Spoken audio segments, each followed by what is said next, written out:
በስመ አብ ወወልድ ወመንፈስ ቅዱስ አሐዱ አምላክ አሜን። ክብርን ምስጋናን ንእግዚአብሔር አምላኽና ይኹን። ኣብ ኩሉ ኩርናዓት ዓለም ኮንኩም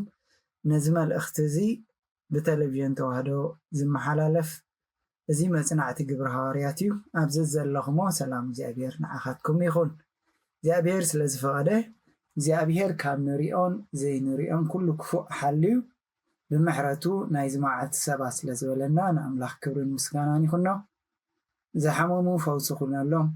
ፋሕ ንዝበሉ ምትእኽኻብ ኩነሎም፣ ንምድርናን ንቤተ ክርስቲያንናን እዚ ኣቲናዮ ዘለና ዓመት ዕልልታ፣ ዓመት ሰላም፣ ዓመት ረህዋ ክገብረልና ንእግዚአብሔር ኣምላኽና ንልምኖ። ከምቲ ብዝሓለፈ ዝበልናዮ እዚ ንመለበም ኢና። ኣብዚ ዘበን እዚ ንሪኦ ዘለና ምፍልላይ ዘይምስማር ነቲ ኣብ ቦታ ዝሰረትዎ መሰረት እምነት ዘይምስዓብ ዘሎ ምኽንያት እንታይ እዩ ኢልና ካብ መጽናዕቲ ግብረ ሐዋርያት ክሕግዘና ከለብመና ኢልና ካብ ምዕራፍ 1 ካብ 1 ክሳብ 8 ዘሎ ብተኸታታሊ ክንሪኦ ቀኒና ኢና። ሎሚ ከዓ ብዛብ ምሕረቱ ዝሃበና መዓልቲ እንሪኦ ካብ ግብረ ሐዋርያት ምዕራፍ 1 ካብ ፍቕዲ 9 ዘሎ ሓሳብ ክንርኢና። ናይ ሎሚ ኣርእስቲ እንህቦ ኣብቲ ዝሓለፈ ክልተ ክፋላት ከም ዝረኣናዮ እታ ናይ መጀመርያ በኹር ቤተክርስትያን ከመይ ከም ዝነበረት፣ ካልኣይ ዝረኣናዮ ከመይ እቲ መብፅዓ ዝኣተወ ኣምላኽ መብፅዑ ዘይጠልም ምዃኑ ካብ ምዕራፍ 1 ግብረ ሐዋርያት ክሳብ ፍቕዲ 1 ክሳብ 8 ዘሎ ከም ዝረኣና ዝዝከር እዩ። ሎሚ ንሪኦ እቲ ርእሲ ኩሉ ዝኾነ ክርስቶስ ናብ ሰማይ ምዕራጉ ክንርኢና። ምዕራግ ናይቲ ርእሲ ኩሉ ዝኾነ ክርስቶስ ከመይ ከም ዝኾነ ፍቕዲ 9 ከምዚ ይብል። እዚ ምስ በለ ድማ እናረኣይዎ ዓረገ፣ ካብ ዕንቶም ከዓ ደበና ተቐበለቶ። እናረኣይዎ ክርስቶስ ናብ ሰማይ ክዓርግ ከሎ ንሰማይ ድሕሪ 40 መዓልቲ ድሕሪ ትንሣኤኡ ብዝተፈላለየ መንገዲ ንሱ ህያው ምዃኑ፣ ንሱ ዘለዓለማዊ ምዃኑ፣ ሞት ሒዙ ከጽንዖ ዘይክእል ጎይታ ምዃኑ ብዝተፈላለየ ምኽንያት ኣርእይዎም እዩ። ምኽንያቱ ኣብ ትንሣኤኡ ክትንስእ ከሎ ብዘይካ እቲ ተፈጥሮ ብዘይካ እታ ተቐቢሩላ ዝነበረት መቃብር ተዘይኮይኑ ክትንስእ ከሎ ዋላ ሓደ ዝረአየለ፣ ዋላ ሓደ ንምስክር ኮይኑ ከምዚ ኢሉ ተሲኡ ዝረአየ የለን። እዚ ከዓ ኣብቶም ደቂ መዛሙርቲ ፍርሕን ምጥርጣርን ዝነበረ ክረአዮም ከሎ ክመጾም ከሎ ድሕሪ ትንሣኤኡ ሕልሚ ከም ዝርኢ ዘሎ ዝተፈላለዩ ምኽንያት ኮይኑ ዝረአዮም ዝነበረ ንዕኡ ምእንቲ ጎይታ ከም ዝተንስአ ነቲ ሞቱ ብሕልሚ ዘይኮነ ዝረአዮ ዘሎ እንትስዩሲ ንሱ ጎይታ ምዃኑ ብዝተፈላለየ ምኽንያት መሰርዓዮም ሕጂ ግና ዕርገቱ እናረኣይዎ ጥርጥር ከም ዘይፈጥረሎም ንዓኣቶም ነቲ ሕድርት ሂብዎም ዝኸይድ ዘሎ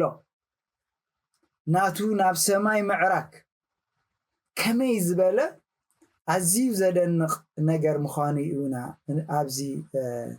መልእኽቲ ሒዝናዮ ዘለና እንርኢ። ምክንያቱ ናይ ጎይታናን መድሓኒናን ኢየሱስ ክርስቶስ ክብርን ምስጋናን ይኹኖ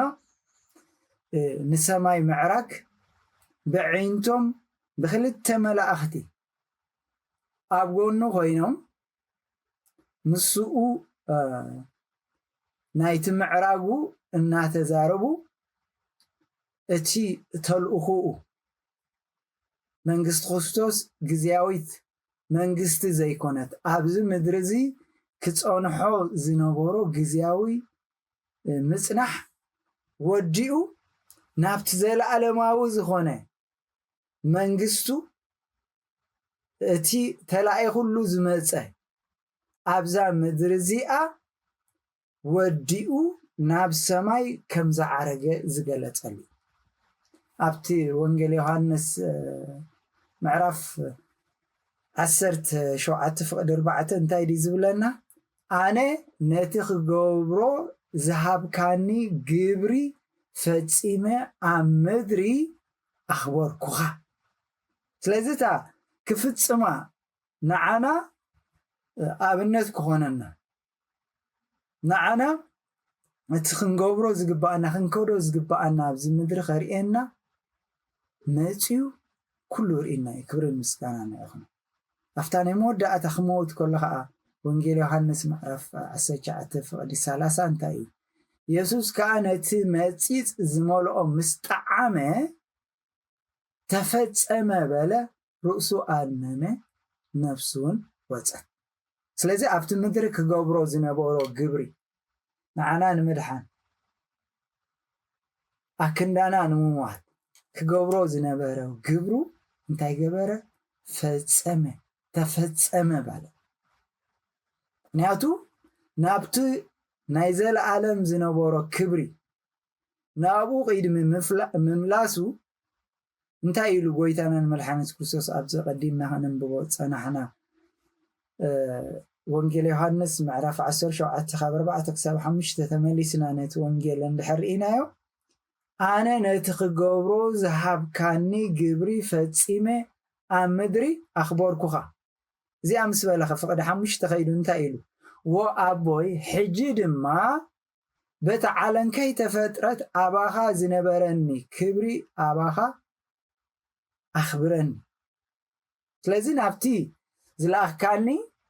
ወዲ ሕጂ ናብቲ ዝነበረኒ እመጽእ ኣለኹ ሃርያ ቅዱስ ጳውሎስ ነዚ ክገልጾ ከሎ ናብ ሰብ ፊልጵስ ክጽሕፈሎም ከሎ ብዘደንቕ እዩ ዝገልጾ ናይ ክርስቶስ ዋጋ ናይ ክርስቶስ ኣብዚ ምድሪ ምምጽኡ እቲ ዝፈጸሞ ግብሪ ክነግር ከሎ ንሱ ብመልክዕ ኣምላኽ ክንሱስ ነቲ ማዕረ ኣምላኽ ምዃኑ ከም ምንዛዕ ኣይረኣዮ ካብ ሰማይ ናብዚ ምድሪ እዚ እቲ ዘይድረት ኣምላኽ ናብዚ ድሩት ክመጽእ ከሎ እቲ ዘይውሰን እዞም ኣሻሕ ግዜ ኣሻሕ ኣላፍ ግዜ ኣላፍ ብዘይ ዕረፍቲ ቅዱስ ቅዱስ እናበሉ ዘመስግንዎ ኣብ ሰማይ ለይትን ምስ መዓልትን ብዘይ ዕረፍቲ ክብሩ ዝብዎ ንዕኡ ገዲፉ ንዓና ክደሊ ናብዚ ምድሪ እዚ ክመጽእ ከሎ ነቲ ክብርቲ ከም ምንዛዕ ኣይረኣዮም ስለዚ ከዓ ኣብ ሰማይን ኣብ ምድርን ኣብ ትሕቲ ምድርን ዘሎ ኩሉ ብርኪ ብስም ኢየሱስ ምእንቲ ክንብርከኽሲ ልሳን ዘበለ ንኽብሪ እግዚኣብሔር ኣቦ ኢሉ ኢየሱስ ክርስቶስ ጎይታ ምዃኑ ክእመን እዩ ኣምላኽ ናብ ልዕሊ ኩሉ ልዕል ዝበለ ዘበሎ ካብ ኩሉ ስም ልዕል ዝበለ ስም ሃቦ ኣብቲ ምድሪ ዘለዎ ነገር ፈጺሙ ምስከደ እንታይ እዩ ዝብል ዘሎ ኣብ ምድርን ኣብ ትሕቲ ምድርን ዘሎ ኩሉ ብስም ኢየሱስ ክርስቶስ ምእንቲ ክንብርክኽ ኩሉ ግዝኣት ናቱ ክኸውን እቲ ሰይጣን መንጢልዎ ዝነበረ እቲ ሰይጣን ናቱ ገይርዎ ዝነበረ ክብርን ምስጋናን ንዑ ይኹን ጎይታና ናብ ሰማይ ቅድሚ ምዕዳጉ ቅድሚ ናብ ሰማይ ምድያቡ ምዕራጉ ጎይታ ነቲ ኣብ ምድሪ ዝነበሮ ተልእኾ ምስ ፈጸመ ንቤተ ክርስቲያን ከዓ መራሕያ ዝኸውን መንፈስ ቅዱስ ክሰድድ ንሱ ናብ ሰማይ ምስ ዓረገ ኣዝዩ ዘገርም በቃ እቲ ብምትዕራቕ ኣማላድነቱ ብዝምድሪ እዚ ኮይኑ ዋጋ ከፊሉ نعنا طفؤات نبرنا نعنا رحقات نبرنا حدقت حاتيات كنركب أب أملاخ قبولات كنكون ولد أملاخ مسل كبنا كفيلو ناب سماي نابو بو أبكيد ما أملاخ قبولات كنكون محورات كنكون اتوم طفؤات نبرنا اتوم رسعات نبرنا كما يزبالة كبري تقدم لك كهانات حنساب أب عمد كأدخله بزعبا ناي جزاء رأسه بزعبا ناي هزبو حاتيات هزبو حيزي أبكيد من كريستوس دم انسساتات حيزو زقرب نيرو كريستوس جنابت إبراهيم معرف تشعت تخاف شو عتخسع شو مونتي كاب عسرت حرك ساب عسرت خلتي كومو فقد عسران حمشتن كجلسه هلو نابتا مقدستي زاتو من قد جنا خم زي تجلس منفس قدس بزير الله كريستوس جنا نايت زمت سناي لك أكانات كوين مسمت بتبلوتن فتصمن بإيد زي تجبره مالت كابز فترة زي كونه دنقان بدم دبيلاتاتن مراخاوتن زي كونس بدم رؤسو نايزل على مدحان رخيبو حادق زي نام مقدس آتو حساب من حوارز فتح كم تلك كانت ببعمتو بدم كالي نام مقدس زاتو نسو بزوح سع رؤسو خسو هاي آتوان كريستوس من ماليسو مئتاو آيد لي ناتو نتمجمر عقزي كفات دقة سماي زخوني أبكيدني سبعة بحر زلو ما انتخن أوج ناب سماي زعرقة نعناون كنعرق سقانا بكيد من زيابير كقرب كبر كركب زقبرة كبرن مسكاناني خلنا قويتانان مدحانينان يسوس كريستوسي نعي وانجيلاو لقاس قويتا كريستوس ناب سماي كم زعرقة بزدنق كبري تقوانات إفو كم زدايبه كم مزمور 104 فقدي ثلاثة تقيسو انتايبل نعو بزدنق ناقر كقلت كله كافتناي مزمور داويت نريشانكا أميات هانسكايو ندبناس سرقلها قبركايو أبخناس نفاس كونكا كدكا إلو تسرارح أجزابير تقويتانا زعرقلو تقويتانا خميلو سحبت بزي سحبو بزدنق ناقر بعوت ناب سماي كم زعرقه دك مزامرتو النار أيوة كميلو خم زعرق نبيات أقدمهم تمعراقتي كمي كم زمسل النبي دانيال أفتي معراف شوعات فقد 10 بزعبا زرائزي انتا يزبل برأي زرائيو بزعبا نايع معراق قويتانا مدحانس كريستوس كم زيل له برأيات ليتي اتأمت نباركو إنه قاعد سب زمسل بدبنا سماي متسع نبره نبت انتاوي زمعالتو دما بصحة ناكيد مؤون أقربوه إلو كميز بلا معراج كميز بلا بدبنا اتدبنا نلعلنا ملكتاو اغزابير نخبر اغزابير نخالنت اغزابير زغلص أفتنا يمسحف قدوس أفتفلالي أبنا أمنت أبزداقم 4 حدا نحرئينا يا نسخاتكم دما قاربكم أب إقرت خيران كأ دوبالكم موسى إذا زارب زولون لك إسرائيل سامرايز كبقولون كله تزحلفه أتقالي لخ زاربولون كله اتخيران كسع ماكل سماي حوي ندد نبره سلمات دبنات أقعد ما نبورو سلزي توم دك إسرائيل كبلو زابير موسى خزارب كورد كله كميز بالك كبري جيرو يورد كم زنبرة إيزاري ولك قدام كلا إساميل معرف عسران كلتن أفتفقد 10 خلتون نتسلمات أكوبات أكوب ماياتن كبيد دبنان أبزوري ودكانو جبرو ስለዚህ بمولو تناي دبنا نمنتا إزاري كبر እግዚአብሔር عبيت እግዚአብሔር كألنت እግዚአብሔር أملاخنت كريستوس لعلو كل مخانو زاري ናይ ኣምላኽ ነገር ዋላ መዝሙር ዳዊት ኣቦና ቅዱስ ዳዊት እውን ኣብቲ 97 ፍቅሪ ክልተ እንታይ እዩ ዝብል ደበናን ጸልማትን ይኸብዎ ጽድቅን ፍርድን መሰረት ዝፋኑ ኢሉ ንኣምላኽ ክገልጾ ከሎሲ ዕቤቱስ ከመይ ዝበለ ኣምላኽነቱ ከመይ ዝበለ ንህላውነቱ ንኽብሩ ንዕቤቱ ዘንጸባርቑ ምዃኖም እዩ ዝገልጽ ዋላፍቲ ዘጸአት 33 ፍቅዲ 7 ክሳብ 11 ዘሎ ሙሴ ኣብቲ ድኳን ወሲዱ ኣብቲ ሰፈር ኣርሕቕ ኣቢሉ ምስ ተኸሎቱ ድኳን ምርኻብ ኣውፂኡ ንእግዚኣብሔር ክጽሊ ናብቲ ድንኳን ምርኻብ ክኸይድ ከሎ ኮነ ድማ ሙሴ ናብ ድንኳን ምስ ዝወፅእ ኩሉ ህዝቢ ተንሲኡ ነብሲ ወከፍ ኣብ ኣፍ ድንኳን ደው በለ ሙሴ ናብ ድንኳን ክሳዕ ዝኣቱ ደድሕሪኡ ይጥምቱ ነበሩ እቶም ህዝቢ ስቕ ኢሎም እንታይ እዩ ዝኸውን ኮነ ድማ ሙሴ ናብ ድንኳን ምስ ኣተወ እቲ ዓንዲ ደበና ወሪዱ ዓንዲ ደበናስ ወሪዱ ኢሉ ኣብ ኣፍ ድንኳን ይቀውም ነበረ ንሙሴ ድማ ይዛረቦ ነበረ ንሙሴሲ ይዛረቦ ነበረ ኩሉ ህዝቢ ድማ ነታ ዓንዲ ደበና ኣብ ኣፍ ድንኳን ደው ኢሉ ረአየ ኩሉ እቲ ህዝቢ ተንሲኡ ነብሲ ወከፍ ኣብ ኣፍ ድንኳን ኮይኑ ይሰግድ ነበረ ሰብ ምስ ፈታዊኡ ክዛረብ ከም ዝዛረብ እግዚአብሔር ድማ ምስ ሙሴ ገጽ ንገጽ ተዛረበ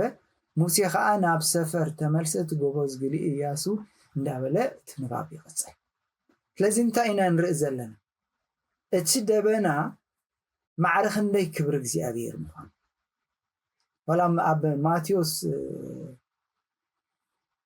ኣብ ማሪቆስ ይቕረታ ምዕራፍ 9 ፍቅዲ 7 እንድሕሪኢና ከምኡ ተመሳሳሊ ሓሳብ ኣሎ ክብር እግዚአብሔር ዘነጽር ምዃኑ ደበና መጺኹ ኣጎልበቦ ካብቲ ደበና ከዓ እቲ ዘፍቅሮ ወደይ እዩ ንዕኡ ስምዕዎ ዝብል ድምፂ መጽ ሕጂታ ኣገዳሲት ኣብዚ መጽናዕቲ ንገብሮ ዘለና ናይ ግብረ ሐዋርያት እናረኣይዎ ዓረገ እናረኣይዎ ጎይታሲ ዓረገ ናይ ጎይታና ዝለበሶ ናህና ንጎይታሲ ፍጹም ሰብ ፍጹም ኣምላኽ እንዲና ንብሎ እቲ ናህና ፍጹም ኣካልና ዝወሰዶ ሰብ ዝኾነሲ ንሰማይ ክዓርግ ከሎ እቲ ናይ መሬት ስሕበት ንዓነ ድሕሪ ተመለስ ኣይበሎም ምክንያቱ ኣካል እቲ ትንሣኤዩ ስለ ዝገበሮ ብስልጣን ናቱ ዋንነት ስለ ዝገበሮ ናቱ ኣካል ገይሩ ከዓ ናቱ ባህሪ ገይሩ ከዓ ንላዕሊ ክድይብ ከሎ ከምቲ ገና ኣብ ምስ ሐዋርያት ከለፍቲ ወንጌል ዮሐንስ 12 ፍቅዲ 32 እንታይ ዝብሎ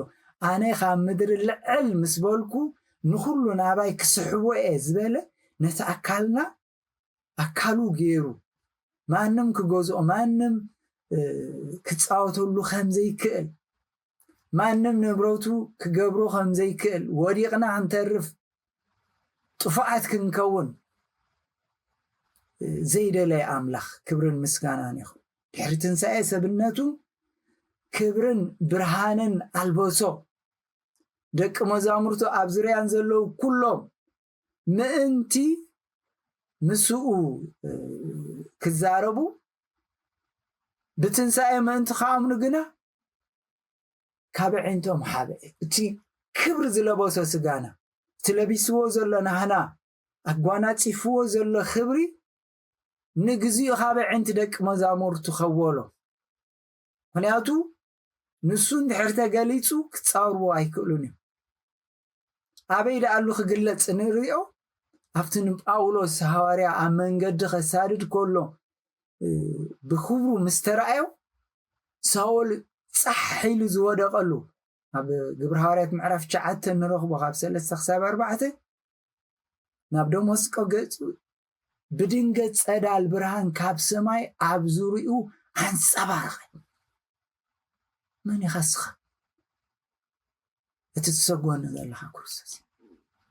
إذا كبرزي رعرع كسع زبل زقبر إذا خبرزي أبكيد ما هواريات تحابي زنبر أبكيد ما عندهم بدبنا كسع زلعال زي رأيوه تحرقنا تقالي صخري وخلو معرخن دي صخر إذا كبرزي أخبيرنا أملخ كبر المسجانا نعيهم فتماري قاس كونوا عيفت عسر سلسة فقد عسران شدشتن شعوة دسب بعابي حايلن كبرن بدبنا خمس خلو خري وأميلو تخبري نحنا زلباس خبري سي معرخن دي كبور معرخن دي عزيو أخبيرنا كمزل كبر المسجانا نعيهم تستوحب الناس هلا تقويتا زقربو نتزلوسو أكلاتنا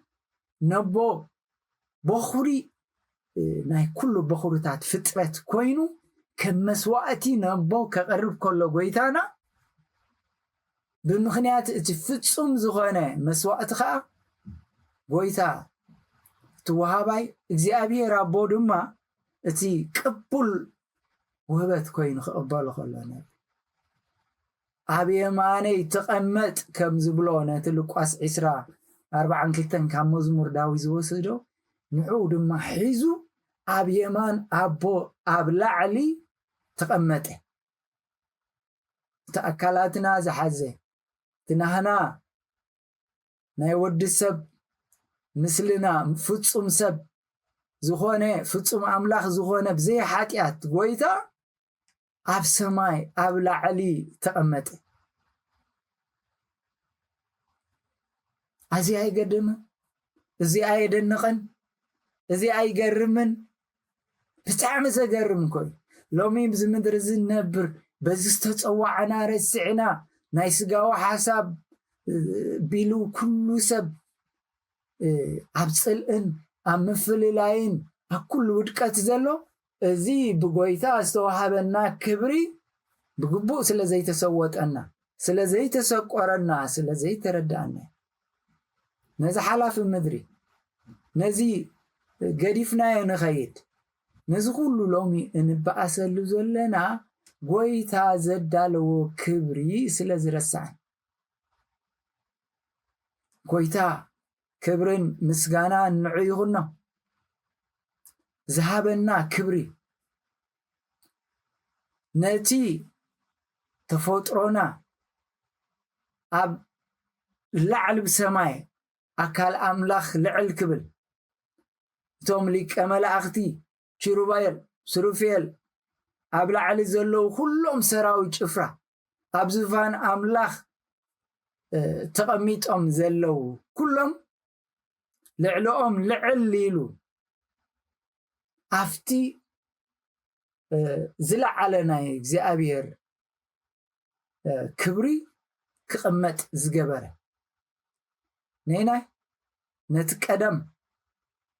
طفوء زنبرة نتقدم رسوع زنبرة حواري قدوس باولوس أفتي نترسوع زنبرة بحرينا نتقدم طفوء زنبرنا نتقدم معرخ نيت أفينا هم زنبرنا حواري باولوس كلس كله أفتي نيفيسون الصحافة معرف كلته أسي زدنا كاب فقد 10 ساب 16 زلون حرام بيبنايو كابينا بي كريستوس أمسينا بت زمان انتي بزي كريستوس نباركم كاب حبرة إسرائيل فوليات نباركم نتاخيدا أنت اسفاون أغايشن تتبيز زي بلون أبزا عالم زيا بزي أملاخ كم زنباركم ذكر حجيقنا هاتون قدام رحوقات زنباركم رحوقات بقى زي تفلتو زي تسكرو ناي أملاخ زي نباركم نسخاتكم بكريستوس يسوس بدان كريستوس قربكم تمسكال زفسس دم اتي نحنا خنموتا زقبأنا بمومات ንዓኻትኩም ኣቕረበኩም ክርስቶስ ኢሉ ንሱ ነዞም ክልተ ተፈላለዩና ዝነበርና ዘይህዝቡ ዝነበርና ጥፉኣት ርሑቓት መንግስቲ ኣምላኽ ዘይትምልከተና ዝነበረ ነዞም ክልተ ሓደ ዝገበረ ነቲ ኣብ መንጎና ዝነበረ ከልካሊ ቐፅሪ ዘፍረሰ ሰላምና እዩ። ኣሜን። እወ ንሱ ሰላምና እዩ። እወ ክርስቶስ ንሱ ናይ ብሓቂ ሰላምና እዩ። ይደንቕ ጳውሎስ ተረድኦ ርዲእ ሎሚ ንሕና እንተ ንርዳእ ነርና ሎሚ ንሕና እንተ ዝስወጠና እንተ ዝስቆረና ነርና እዚ ኩሉ ቤተ ክርስቲያን ዘሎ ፍልል እዚ ኩሉ ቤተ ክርስቲያን ዘሎ ኣብ ክልተ ምምቃል ድዩ ናይ እገለ ዶ ናይ እገለ ክስቶ ዶ ከምዚ ገይሩ ክስቶ ንበሃል ዘሎ ምገረመና። እዚ ሓሳብ እዚ ሰማያዊ ሓሳብ ተንሓስብ እዚ ብስስዐ ብፅልኢ ተዋሒጡ ዘሎ ናይ መኒታ እንታይና ንገብር ዘለና ኢላ ምገረመና። ክርስቶስ ነዞም ክልተ ሓደ ዝገበረ ኣብ መንጎና ዝነበረ ከልካሊ ቐፅሪ ዘፍረሰ ሰላምና እዩ። ብርእሱ ዕርቅ እናገበረ ንሕና ብዝኸፈልናዮ ዘይኮነሲ ብርእሱ ዕርቅ እናገበረ ካብዞም ክልተ ሓደ ሓዲሽ ሰብ ምእንቲ ክፈጥር ነቲ ጥፉእ ዝነበረ ምስልሲ ዋጋ ከፊሉ ባዕሉ መይቱስ ሓደ ሓዲሽ ሰብ ምእንቲ ክፈጥር ነቲ ጽልኢ ንሱ ከዓ ሕጊ ትእዛዝ ብስርዓት ብስጉኡ ስዒሩ ኣብቲ ናይ ቆሎሲስ 2:14 እንታይ ዝብሎ ነቲ ብሕጋጋ ዝቋመናን ዝበኣሰናን ዝነበረ ብኢድ ዝተጻሕፈ ጽሕፈት ዕዳ ደምሲሱ ንዕኡ ኣብ መስቀል ሸንኪሩ ካብ ማእከልና ኣርሓቆ ኢሉ ይጽሕፎ ዘሎ ምዕራፍ 2 ንሰብ ቆሎሲ ክጽሕፈሎም ከሎ ጳውሎስ። ኣብዚ ናይ ኤፌሶን ምዕራፍ 2:15 ግን ከም ብሓዲስ ሰብ ክፈጥር ነቲ ጽልኢ ንሱ ከዓ ሕጊ ትእዛዝ ብስጉኡ ስዒሩ እግዚአብሔር መስቀል ብመስቀሉን ነቲ ጽልኢ ብኡ ቀቲሉ ንኽልቲኦም ብሓደ ስጋ ምስ ኣምላኽ ኣተዓረቁም። ኣይገርምን? ንዓይ ግርም እዩ ዝብለኒ። እዚ ሎሚ ተረዳእና ንምሃሮ ዘለና መጽናዕቲ ንገብሮ ዘለና ሃይ ተመለሱ። ስምና ክርስቲያን ተባሂልና ሰዓብቲ ክርስቶስ ኣመንቲ ተዋህዶ ዝተባሃልና ፀዋዒትናኮ ንስጋዊ ሓሳብ ንባህላዊ ነባብራ ነዚ ምድራዊ ቅዲ ዘይኮንና ተፀዊዕናሲ ንሰማያዊ ፅዋዓ ዝተፀዋዕና ህዝቢ ኢና። ዝሓለፈ ውሩድ ዝነበረ ባህሪና ኣዝዩ ንስቃይ ካብ ገጽ ምድሪ ክንጠፍእ ዝተኣወጀልና ሕጂ ግን ክርስቶስ መጽዩ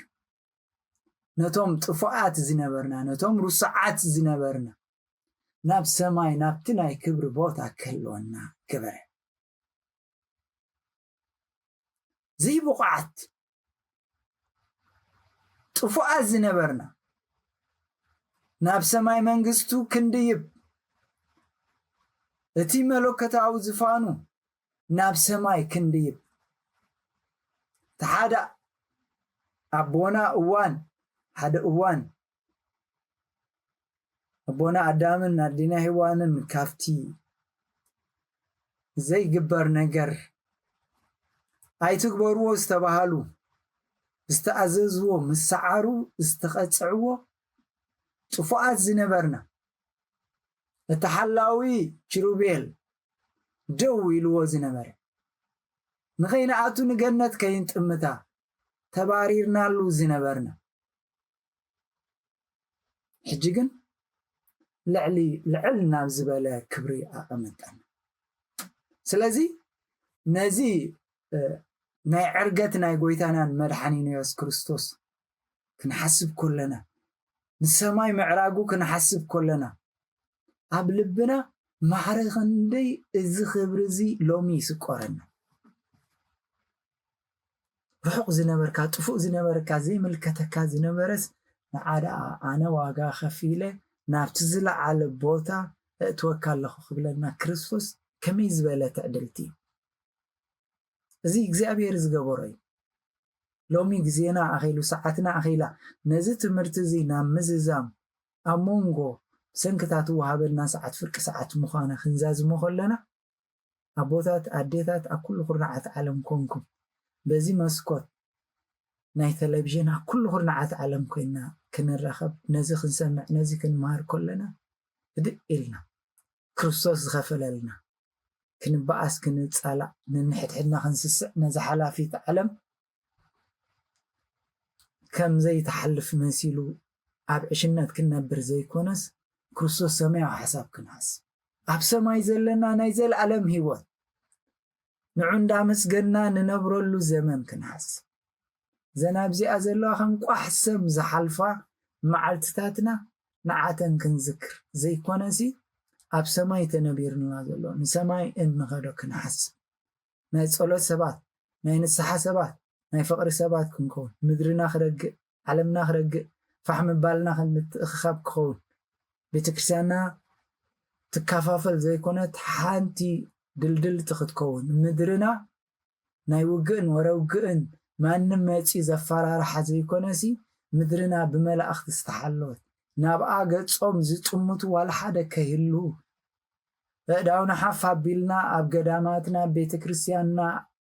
ኮይና ንምህለሎ ኮይና ንጽልዮ ንምድርና ከውል ክኸውን ናብ ድምርና ክንመለስ ካብ ውድቀትና ክንትስእ ቃል ኣምላኽ እንታይ ይብል ሃዋርያት እንታይ ኣምሂሮምና እንታይ እዮም ንዓና ክንስዕብ